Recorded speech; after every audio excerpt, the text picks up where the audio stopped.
কি করে সম্ভব যে মানুষটা 1 বছর পরে ইন্তেকাল করলো, এই লোকটা 1 বছর আগে ইন্তেকাল করনেওয়ালা ব্যক্তির আগে জান্নাতে কিভাবে চলে গেল?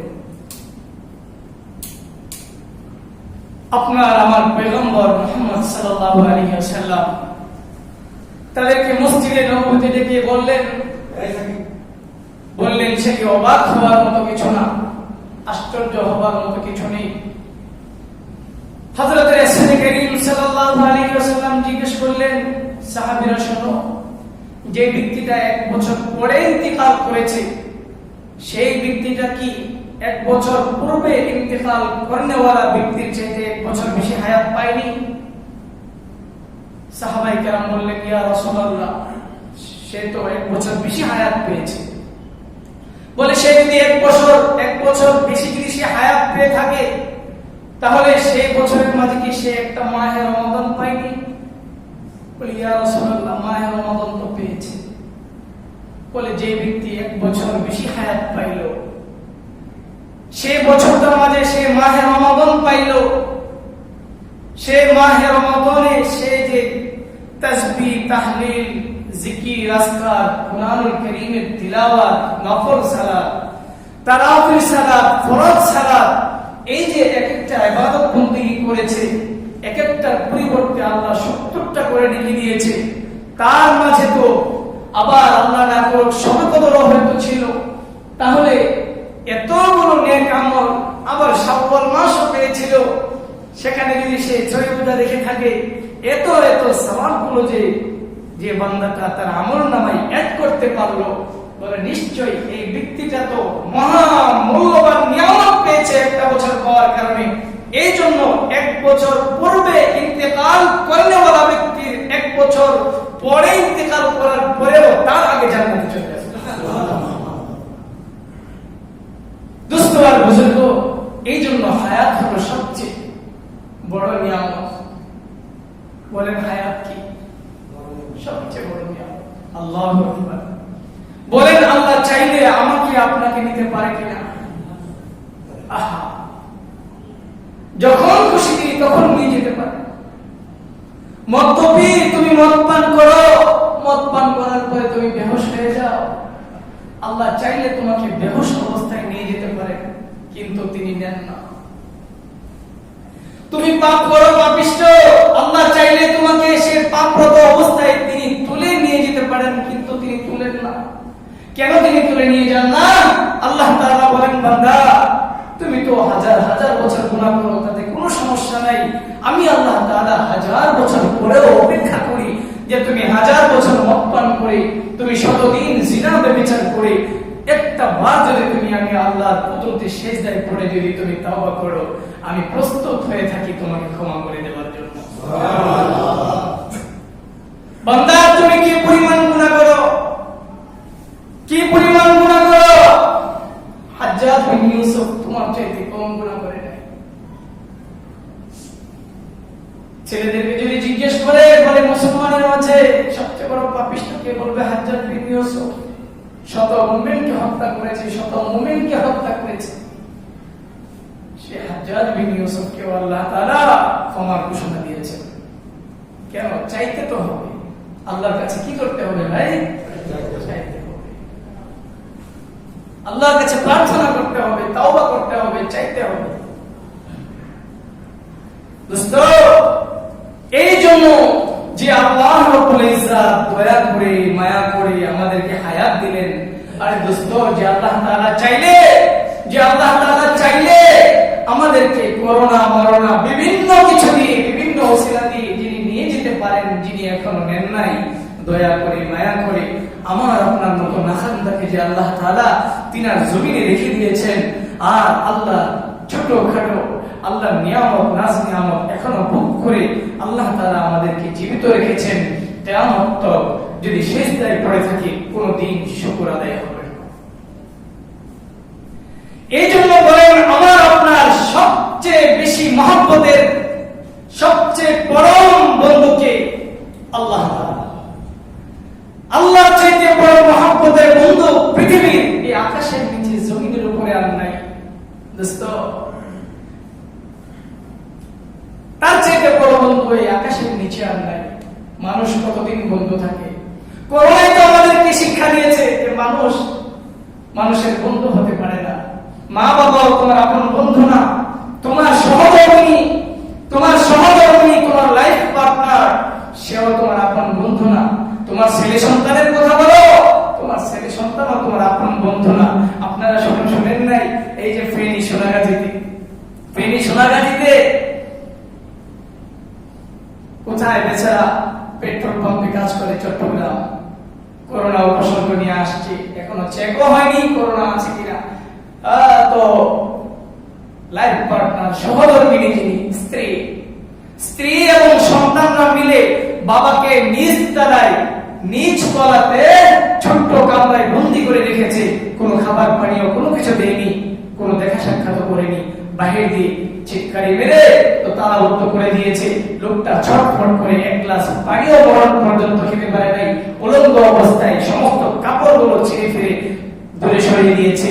এমনকি মৃত্যুর পরেও তার ফ্যামিলি, তার ছেলে সন্তান এবং তার সহধর্মিণী এক পলক দেখার জন্য তার পাশে আসে নাই। সেখানকার স্থানীয় চেয়ারম্যান এবং দুই একজন মহাব্বতকারী মানুষের মাধ্যমে সে মাটির নিচে যেতে সক্ষম হয়েছে। করোনা শিক্ষা দিয়েছে তোমার স্ত্রী তোমাকে কত ভালোবাসে। করোনা শিক্ষা দিয়েছে তোমার সন্তান তোমার কত আপন। কোথায় আপন?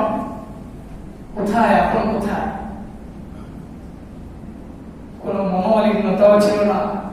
যাদের জন্য এত মেহনত পরিশ্রম করে কামাই রোজগার করে মাথার গাম পায়ে জড়িয়ে মেহনত করলো, আজকে একটা করোনা সামান্য নামের কারণে স্ত্রী হয়ে স্বামীর পাশেও আসলো না, সন্তান হয়ে বাবার পাশে আসলো না। এমন ঘটনা একটা দুইটা না। রাজশাহীতে মা বাবা নিজের মেয়ের জামাতা এবং মেয়েকে ঘর থেকে বের করে মুরগির খামারে পাঠিয়ে দিয়েছে। চেয়ারম্যান বলল তোমার মা বাবা তোমাকে বিচ্ছেদ করে দিয়েছে, বিতাড়িত করে দিয়েছে, তো আমরা কি করবো?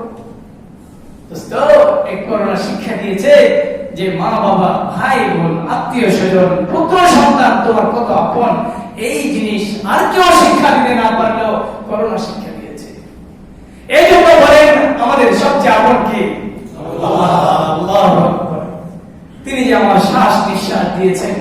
দোস্ত, এখন করোনা হয়নি, অক্সিজেন ছাড়া তার বিকল্প কোনো রাস্তা নাই। আর পরম করুণাময় সারা জিন্দেগি ভর আমাকে অক্সিজেন আনলিমিটেড ফ্রি করে দিয়েছেন। সেই পরম করুণাময় আমার কাছ থেকে বিন্দু মাত্র কোনো বিল তিনি গ্রহণ করেন নাই।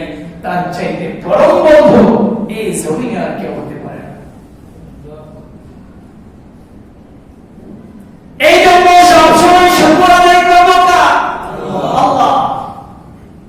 আল্লাহ বলেন তোমাকে সবচেয়ে বেশি ভালোবাসি, তুমিও আমাকে সবচেয়ে বেশি ভালোবাসো। সবচেয়ে বেশি ভালোবাসি আমি তোমাকে। 1000 বছর তুমি পাপ করো, 1000 বছর তুমি মদ পান করো, আমি ইচ্ছা করলে তোমাকে ধ্বংস করে দিতে পারি, কিন্তু করি না। ধ্বংস করতে পারি কিন্তু করি না। 1000 পাপ করার পরে আমি আল্লাহ অপেক্ষা করি আমার বান্দা যদি আমাকে একটা ডাক দিয়ে যদি বলে আল্লাহ 1000 বছর পাপ করেছি, আমি অপেক্ষায় থাকি আমার বান্দা কখন আমাকে একটা ডাক দিবে। আর একটা ডাকের বিনিময়ে আমি আমার বান্দার জিন্দেগির সব গুনাহ মাফ করে দেব। আল্লাহ অপেক্ষা করে। এই জন্য আমার পয়গম্বর শিক্ষা দিয়েছে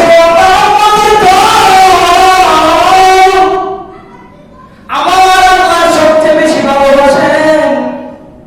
এই জন্য আমিও আমার আল্লাহকে সবচেয়ে বেশি ভালোবাসি।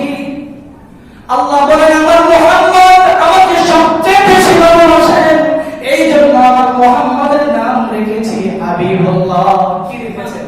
হাবিবুল্লাহ। আল্লাহর প্রিয় হয়ে গেছেন ভালোবেসে। আল্লাহ বলেন মুসা কালিমুল্লাহ আমাকে সবচেয়ে বেশি ভালোবাসে, এই জন্য তার নাম রেখেছি কালিমুল্লাহ। আল্লাহ বলেন ইব্রাহিম খলিল আমাকে সবচেয়ে বেশি ভালোবাসে, এই জন্য আমি তার নাম রেখেছি খলিলুল্লাহ।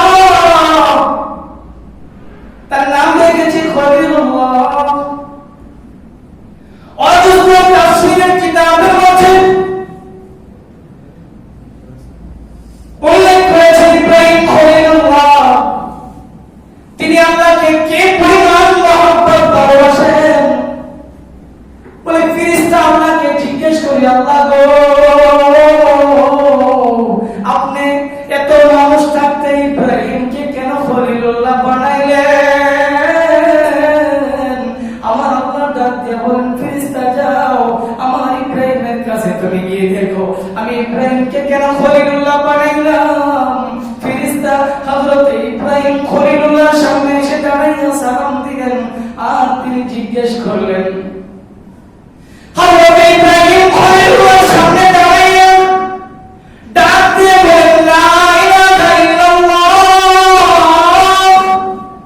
কি বলছেন? লা ইলাহা ইল্লাল্লাহ। এই কথাটা কালিমাটা কথা উচ্চারণ করার পর, শুধুমাত্র লা ইলাহা ইল্লাল্লাহ বলার পর হযরত ইব্রাহিম খলিলুল্লাহ এই ফেরেশতাটাকে না চিনতে পেরে মনে করেছেন সাধারণ কোন মানুষ। ইব্রাহিম খলিলুল্লাহ ডাক দিয়ে বলে, তুমি কে গো? তুমি আমার স্রষ্টার নাম নিয়েছো, আমার বন্ধুর নাম নিয়েছো, তুমি কে? লোকটাকে ডাক দিয়া বলে, আমার জামানার ভিতরে এতদিন পর্যন্ত আমি দাওয়াত দিলাম, আমি এতদিন পর্যন্ত কালিমার দাওয়াত দিলাম, একটা মানুষও লা ইলাহা ইল্লাল্লাহ বলে না। তুমি সর্বপ্রথম লা ইলাহা ইল্লাল্লাহ পড়েছো, আমি তোমাকে আমার পক্ষ থেকে একটা উট দান করে দিলাম। সুবহানাল্লাহ। একটা উট দান করে দিলাম। এই উটটা ইব্রাহিম খলিলুল্লাহ থেকে হস্তান্তর করার পর এই লোকটা উটটা পাইয়া সাথে সাথে আল্লাহর শুকর আদায় করেছে। তিনি বলেছেন, আলহামদুলিল্লাহ। ইব্রাহিম খলিলুল্লাহ বলে, আমার বন্ধুর শুকর আদায় করেছো, তোমাকে আমি আরেকটা উট দান করে দিলাম। এই লোকটা আরেকটা উট পাইয়া আবার শুকর আদায় করেছে, আলহামদুলিল্লাহ। ইব্রাহিম খলিলুল্লাহ বলে, আমি তোমাকে আরেকটা উট দান করে দিলাম। এই লোকটা আরেকটা উট পাইয়া আবার শুকর আদায় করলো, আলহামদুলিল্লাহ। ইব্রাহিম খলিলুল্লাহ বলেন, আমি তোমাকে আরেকটা উট দান করে দিলাম। ও সমস্ত উটগুলো দান করে দেওয়ার পর এই লোকটা ডাক দিয়ে বলে, ইব্রাহিম, এখন তুমি আমাকে আর কি দান করবা? তোমার কাছে যতগুলো উট ছিল সবই তো আমাকে দান করে দিলা, আমি তো এখন আলহামদুলিল্লাহ বলেছি, এখন তুমি আমাকে আর কি দান করবা? ইব্রাহিম খলিলুল্লাহ বলে, আমার কাছে উটগুলো শেষ হয়ে গেছে, আমার উট নাই, তাতে কি হয়েছে?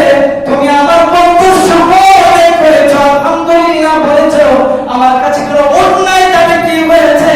আমি তোমার সমস্ত উটগুলো সহ তোমার খামারের গোলামি করবার জন্য আমি ইব্রাহিম গোলাম হইয়া তোমার সাথে চলে যাব। সুবহানাল্লাহ। উট নাই, আমি গোলাম হয়ে যাব, কারণ তুমি আমার বন্ধুর শুকর আদায় করেছো।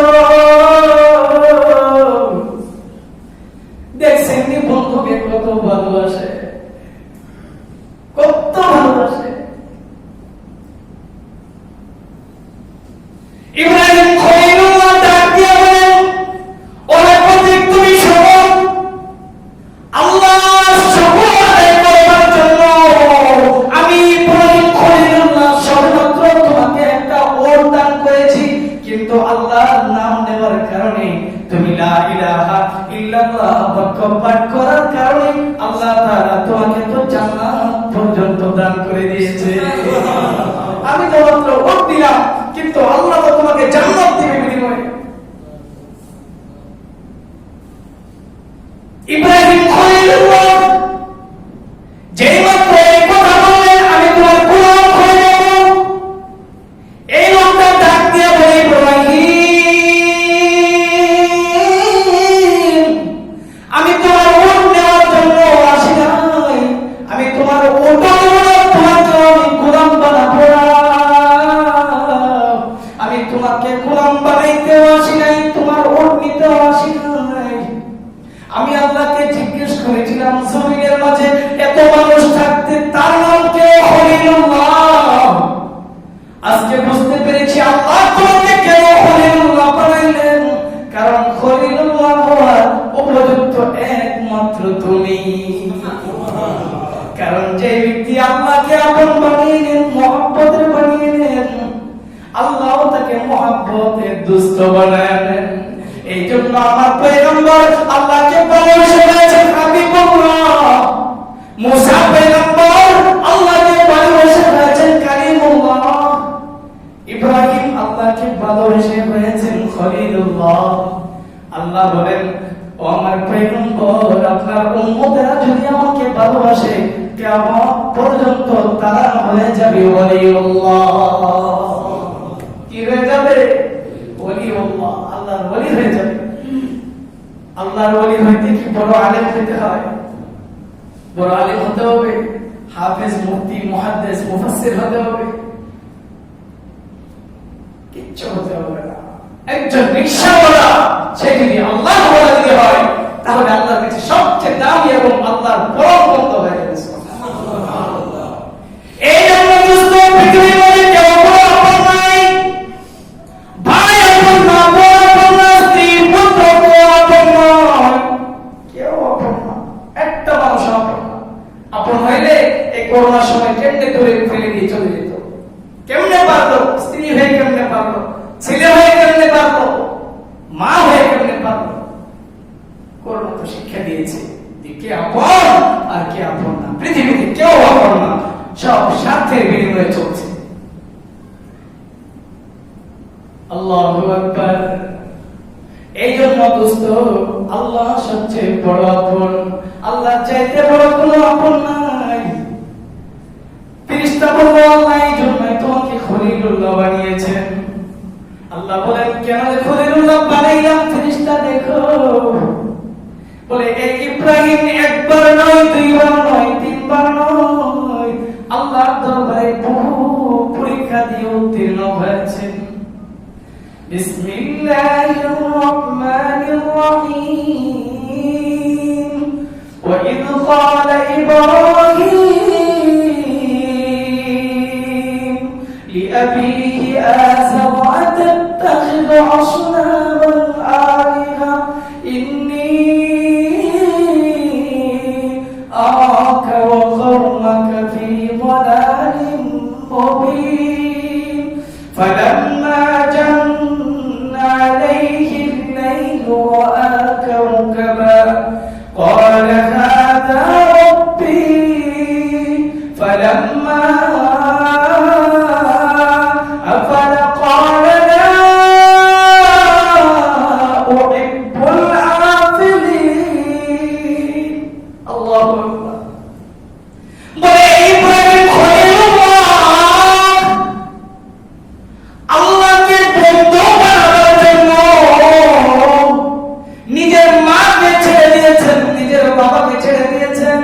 নিজের ঘর ছেড়ে দিয়েছেন, নিজের বাড়ি ছেড়ে দিয়েছেন, প্রতিবেশীরা শত্রু হয়ে গেছে। আকাশের চাঁদকে দেখে তিনি মনে করেন এটাই আমার স্রষ্টা, কিন্তু চাঁদ ডুবে যাওয়ার পর মনে হয় না, এটা আমার স্রষ্টা হতে পারে না। সূর্য দেখে মনে করেন এটাই আমার স্রষ্টা, সূর্য ডুবে গেলে তিনি বুঝতে পারেন এটা আমার স্রষ্টা না। আল্লাহ বলেন, যে মানুষটা কষ্ট করতে করতে সব ছেড়ে দিয়ে সব কিছুকে বিসর্জন দিয়ে বৈরাগের মতো জীবন যাপন করে আল্লাহর সন্ধান করে তার বন্ধুকে বের করেছে, তার হাবিবকে, তার বন্ধুকে বের করেছে। আল্লাহ বলেন, আমার ইব্রাহিম বের করতে করতে করতে করতে কষ্ট করতে করতে আমার ইব্রাহিম আগুনের মাঝে চাপ দিয়েছে। সে আগুনকে পর্যন্ত ভয় পায় না, আগুনের কর্তাকে ভয় পেয়েছে। আগুনের মালিকের কাছে প্রার্থনা করেছে, আমার মালিক ইব্রাহিমের জন্য আগুনকে শান্তির ঘর বানিয়ে দিয়েছে। বন্ধু যদি বন্ধুকে ভালোবাসে, বন্ধু এমন মহব্বত যদি বন্ধুকে করে, বন্ধু মহব্বত করে, বন্ধু মহব্বত করে, বন্ধু মহব্বত করে। এই জন্য দোস্ত, আল্লাহ তাআলা শোকের মাঝে করোনা ভাইরাস দুঃখ পাঠাইয়া আমাদেরকে পরীক্ষা করেছেন। সবর করতে হবে কার দরবারে? আল্লাহর দরবারে। সুখে দুঃখে সব সময় আল্লাহ আমাদের পরম বন্ধু, তার চাইতে বড় বন্ধু পৃথিবীতে আর কেউ নেই। সবর করতে হবে তার দরবারে। এই জন্য আল্লাহ বলেন, সবচেয়ে বড় বন্ধু, 1000 বছর গুনাহ করেছ, তিনি একমাত্র অপেক্ষা করেন আমার বান্দা কখন আমার দরবারে এসে কুদরতি পায় একটা মাত্র সিজদা দিবে আর আল্লাহ এক সিজদার বিনিময়ে তার জিন্দেগির সব গুনাহ মাফ করে দিবে। একমাত্র আল্লাহ তাআলা তিনি আমাদেরকে সবচেয়ে বেশি ভালোবাসেন। এই জন্য সবচেয়ে বেশি ভালোবাসবো কাকে? দুনিয়ার কোন মানুষকে এত বন্ধু বানাবো না, সবচেয়ে বড় বন্ধু কি? আল্লাহ। কেউ এত ভালোবাসে আল্লাহ তাআলা আমাকে যতটুকু ভালোবাসে। এই জন্য করোনা ভাইরাসকে অসংখ্য ধন্যবাদ। করোনা ভাইরাস পৃথিবীতে আসার পর অনেক কিছু শিক্ষা দিয়েছে। মানুষ যখন হকের তোয়াক্কা করে না, সৎ কাজের যখন আদেশ করে না, অসৎ কাজের যখন নিষেধ করে না, আল্লাহ তাআলা করোনা ভাইরাস পাঠিয়ে দিয়েছেন। বলে করোনা ভাইরাস আসার পরে করোনার দিকে সৎ কাজের আদেশ অসৎ কাজ থেকে নিষেধ করতে পেরেছে কিনা? সারা বিশ্বের মদের বার বন্ধ করে দিয়েছে কে? Corona virus. সারা বিশ্বে মদের বার বন্ধ করে দিয়েছে, কফি শপ বন্ধ করে দিয়েছে, পতিতালয় বন্ধ করে দিয়েছে, ডান্স ক্লাব বন্ধ করে দিয়েছে, নাইট ক্লাব বন্ধ করে দিয়েছে, জুয়া আসর বন্ধ করে দিয়েছে, ক্যাসিনো বন্ধ করে দিয়েছে, সব আড্ডা মারা বন্ধ করে দিয়েছে, অবাধে ছেলে মেয়ে মেলামেশা বন্ধ করে দিয়েছে। নিজের ঘরে সময় দাও না, সারাদিন বাইরে পড়ে থাকো, সেটাও বন্ধ করে দিয়েছে। আল্লাহ রাসূলের সুন্নতের তাওয়াক্কা করো না, পরিষ্কার পরিচ্ছন্নতা থাকো না, হাত ধোয়া শিক্ষা দিয়েছে। আল্লাহু আকবার। করোনা ভাইরাস অনেক কিছু শিক্ষা দিয়েছে যা আমি আপনি পারি নাই। যে সৎ কাজের আদেশ এবং অসৎ কাজের নিষেধ যেটা আমি আর আপনি করতে পারি নাই, সেরকম আল্লাহ তাআলা করোনা ভাইরাসকে প্রেরণ করে মানুষকে উচিত শিক্ষা দিয়েছে। আজ থেকে 2 মাস 3 মাস আগে আমেরিকার মতো শক্তিধর ক্ষমতাধর রাষ্ট্র জানতো না যে আল্লাহ তাআলা তাদের প্রতি তাদের খেলা দেখতে দেখতে দেখতে দেখতে এত বড় জুলুম আল্লাহ তাআলা তাদের উপর প্রেরণ করবেন, তারা স্বপ্ন পাবে না। 95% মুসলিম দেশ হলো বাংলাদেশ, 5% লোক বদ্দিন। আল্লাহ মুমিন হওয়ার বদৌলতে আল্লাহ তাআলা আমাদেরকে তো অনেক বাঁচাই দিয়েছেন। দেখছেন আল্লাহ তাআলা মুমিনকে তো শাস্তি দেয়া। আমেরিকাতে একদিনে যে লোক মরে, বাংলাদেশে আলহামদুলিল্লাহ 3 মাসেও তার অর্ধেকও মরে নাই, একদিনের অর্ধেক লোক মরে নাই। আল্লাহ রহমত আছে না নাই? গজব যখন আসে সবাইকে আল্লাহ কিছু কিছু শাস্তি দেন, কিন্তু মুমিনের জন্য ওই গজব আল্লাহ তাআলা কুফফারদেরকে ধ্বংস করবার জন্য আল্লাহ তাআলা গজব প্রেরণ করেন। আজকে তাদের কত ক্ষয়ক্ষতি হয়েছে, অর্থনীতি তুঙ্গে নেমেছে, তাদের সব দিক থেকে ক্ষতি হয়েছে। আর আমার দেশ দরিদ্র দেশ, গরিব দেশ বাংলাদেশ, কিন্তু আজও পর্যন্ত আমার বাংলাদেশে এখনো পর্যন্ত কেউ প্রমাণ দিতে পারবে না যে না খেয়ে একটা মানুষ মারা গেছে। মরছে আপনাদের জানা আছে যে একটা মানুষ খাবার না পাওয়ার কারণে, অভাবে, দুর্যোগের কারণে না খেয়ে মারা গেছে, একটাও প্রমাণ আছে? একটাও নেই। আল্লাহু আকবার। রিজিকের মালিক কে? আল্লাহ। ইন্নাল্লাহা হুয়ার রাজ্জাকু যুল কুওয়াতিল মাতিন। রিজিক তো তিনি দিবেন, জমিনের নিচ থেকে রিজিক বের করে দিবেন। আল্লাহ তাআলা আমাদেরকে ভালো রেখেছেন না খারাপ রেখেছেন? আলহামদুলিল্লাহ। শুকর আদায় করতে হবে, শুকর আদায় করুন আলহামদুলিল্লাহ। আল্লাহ তাআলা সুস্থ রেখেছেন কিনা আমাদেরকে শুকর আদায় করেন আলহামদুলিল্লাহ। আল্লাহ এখনো পর্যন্ত করোনা ভাইরাস দেন নাই, শুকর আদায় করেন আলহামদুলিল্লাহ। আল্লাহু আকবার। যারা ইন্তেকাল করেছেন আল্লাহ তাআলা শহীদি মর্যাদা তাদেরকে নসিব করেন, বলি আমিন। যারা করোনা ভাইরাসে আক্রান্ত হয়ে হসপিটালে পড়ে আছে আল্লাহ তাআলা তার দারুশ শিফা থেকে আল্লাহ তাআলা শিফায়ে কামেলা আজরা নসিব করেন, বলি আমিন। দোস্ত আর বুজুর্গ, সেই জন্য করোনা ভাইরাস আমাদেরকে অনেক কিছু শিক্ষা দিয়েছে। আমরা একমাত্র আল্লাহর দরবারে সবকিছু চাইবো এবং তাওবা করব। কার দরবারে? আল্লাহর দরবারে। আল্লাহ আমাদের সবাইকে ক্ষমা করে দেন, বলি আমিন। আল্লাহ আমাদের সবাইকে করোনা ভাইরাস থেকে হেফাজত করেন, বলি আমিন। আল্লাহ তাআলা এই বিশ্ব দুর্যোগকে খুব দ্রুত শীঘ্রই যেন আল্লাহ তাআলা পৃথিবী থেকে উঠিয়ে নেন। আল্লাহ যেন আমাদেরকে মুক্তি এবং পরিত্রাণের ব্যবস্থা করেন। আল্লাহ আমাদের সবাইকে কবুল করেন বলি আমিন। ওয়া আখিরু দাওয়ানা